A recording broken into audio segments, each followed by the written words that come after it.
It's just another manic MedMen Monday here. We have the latest on their ongoing legal issues, some statistics about cannabis industry mergers that won't shock anyone, and Jamaica has unveiled some new rules regarding their medical cannabis industry practices. It's Monday, July 20th, and this is your TRICHOMES Morning Buzz. Broadcasting live from the TRICHOMES.com studios in Southern California, it's time for your Morning Buzz. We bring you late-breaking news that keeps you up to date with what's happening in the cannabis industry. First up today, looks like MedMen is on the hook to pay legal fees of their former CFO. Biz Daily reports a California judge has ruled that MedMen Enterprises must abide by an employment contract and pay the legal fees of a former CFO who sued the multistate operator. The judge ruled that the employment contract is clear and unambiguous, and requiring Los Angeles-based MedMen to reimburse former CFO James Parker for up to $500,000 a year in legal fees, Law 360 reported. But the court did hold out on the possibility that MedMen could later successfully argue that the employment contract isn't valid. Parker sued MedMen in January 2019, alleging breach of contract, wrongful termination, and other misconduct such as campaign finance violations in Nevada. His multi-million-dollar lawsuit also portrayed a hostile work environment. MedMen has called the lawsuit baseless.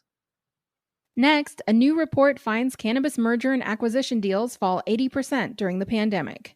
According to Ganjapreneur, cannabis industry merger and acquisition deals have fallen 80% this year versus the first quarter of 2019, according to a Viridian Capital Partner analysis outlined by the National Law Review.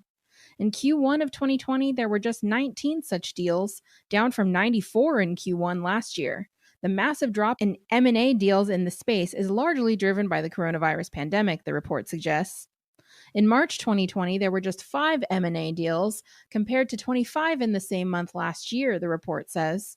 In all, Viridian tracked just 27 M&A transactions by the end of March, while there were 110 such deals by the end of March last year.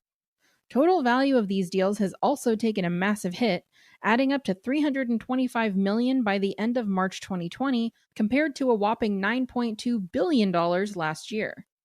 What type of effect do you think this will have on the industry? Sound off on this in the comments on trichomes.com. And last up today, Jamaica has big plans for exporting medical cannabis around the world. Cannabis regulators in Jamaica unveiled a new plan last week to revise the country's medical cannabis cultivation and processing rules, Cannabis Wire reports.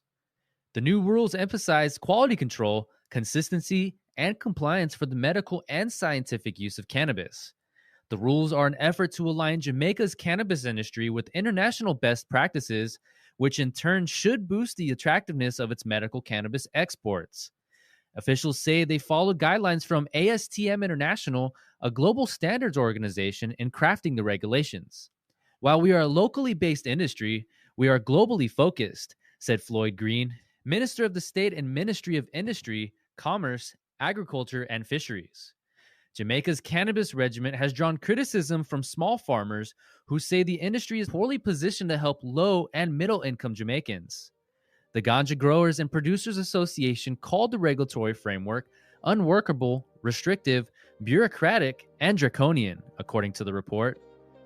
The new rules announcement follows the recent departure from the island of at least 2 major Canadian cannabis entities who left due to financial concerns.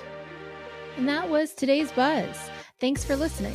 For more cannabis news and insights from industry professionals and a place to discuss these stories and others, visit trichomes.com.